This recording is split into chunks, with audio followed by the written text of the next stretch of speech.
This week in Chiptune.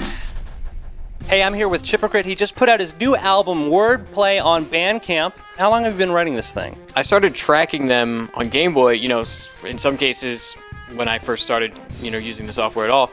The one song, Monkey Torture, is like one of my oldest songs. I think I played an early version of it at my very first show ever as Chipocrite. And I've been playing it a lot over the years and working on it and reworking it a lot. It was actually even a really old version of it was on my MySpace page. But I was never quite happy with it, so as I kind of got better learning LSDJ, I reworked it many times. Finally happy with the final version, I think, where I've added drums and guitar and everything. But yeah, some of the songs have been many years in the works, and it's just great to have it all done and out. That's awesome. I know that I heard one of my favorite songs off the album, Little Computer People, at MagFest years ago, and remember coming up to you after your set and totally freaking out about that song. What was it like recording live instruments with Game Boy? It was a little bit more difficult than I expected. The songs, in some cases, weren't necessarily written for that. Like, I didn't, especially with Little Computer People, I guess I had always kind of had this idea that I would eventually add instruments, but maybe I would rework some things or whatever. The Game Boy tracks themselves have just like such a wide range of frequencies. That's one of the reasons I love the Game Boy. Exactly, yeah, and it's great, but I was so worried going into this that it was going to be really difficult to get the guitar in there with all those frequencies. I figured there would be a lot of fighting for frequencies, and there kind of was. But fortunately, I worked with Dino Leonetti from Cheap Dinosaurs, who I also play bass for that band. Cheap Dinosaurs put out an album earlier this year. Triangle Trash, right? Triangle Trash, and Dino did it in a studio. It's called Fresh Produce Studios. It's upstairs at the Fire in Philly, which is like 4th and Girard, which is a cool little place. I heard what Dino was able to do with Triangle Trash and take a Game Boy and a real full band. And it was like, that's exactly what I want to do. I know that he's capable of it. I know that this studio is capable of it. Let's do it. So what was it like writing the guitar and the drum parts that were already, I guess those melodic parts, did they already exist in the Game Boy versions, or did you write new parts to sort of augment the Game Boy composition? I generally try to augment the Game Boy composition. Some parts you kind of double up, especially with like bass lines. There's some bass guitar parts on this album, and a lot of the bass parts kind of double up what happens to the Game Boy. But I don't know, I try to have the guitar part add something.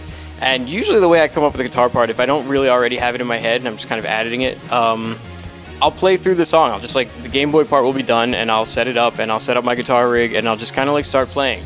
And I'll run through it a couple times, and things that I like will sort of stick. Things that I don't like, I'll forget about. Great. And usually, like, by the time I'm ready to play it live, and I've decided that I want to add guitar or whatever to it, the parts that have stuck are just like the things that I do, whether it's like putting on a guitar effect. I like to use a lot of effects, delay and chorus and things like that. Who doesn't? Yeah. If you have them at your disposal, it can be really cool. Like, I started off with just Game Boy, but it was always a plan that I would add other instruments. Lately, I've been doing pretty much exclusively guitar, but sometimes I try to play bass also. I switch off and other things. Have you considered putting together a Chipocrite band?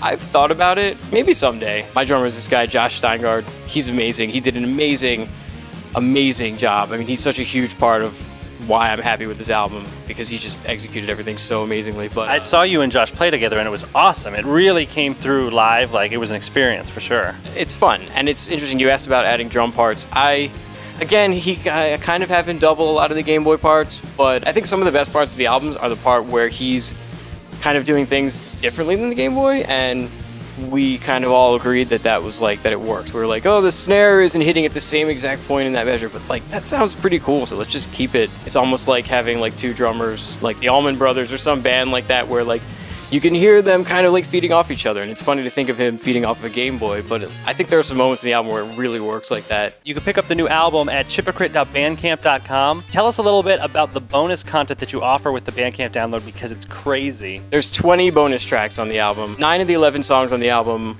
have extra instruments. I have the straight Game Boy parts for those 9 songs. You can hear what's going on, what you might not be able to hear so well in the final mixes. You can sort of just listen to the Game Boy part by itself. So these are the actual Game Boy tracks that you used in the final album? Yeah, we stripped everything out and we just kept the Game Boy parts, and I just exported them. No real effects, anything on them, and we just like So, you know, you can listen to them if you want to check them out. So there's that, and then there's 9 tracks that are just the demos of those same songs that I did about a year and a couple months ago. I was just like at my parents' house for a little while, and I literally in my room, it wasn't even my room, it was my sister's old room. I was just sitting there with the Game Boy, and I kind of recorded them into my computer, and then I kind of recorded some like simple guitar parts into them just to give myself like a roadmap of the album. So when I went into the real studio, I would kind of have a reference. So that's kind of more of a like, you can hear the evolution. If you really are into this and you want to hear like the Game Boy parts by themselves and then like the demos by themselves and then the final version, I think it gives you an idea of the evolution of this album. And then there are 2 bonus live tracks recorded at the Rochester Chip Festival last year, which is actually almost exactly a year ago. A live version of Little Computer People, just me and a Game Boy and a guitar, and a live version, the best version ever of Mr. Knight Is in the Building. I love that one from your first record. Yeah, I'm really glad that the recording of that song worked out because it was, I love the particular version that's on there for some reason. Like everything just worked out. It has a really funny ending. I'm not going to say anything more about that, but I recommend you listen to the ending of the Mr. Knight song because it's really funny. Okay, awesome. You can get Wordplay at chipocrite.bandcamp.com. Be sure to check out his other releases too. Thanks so much for talking with me. Thanks for having me. Yeah.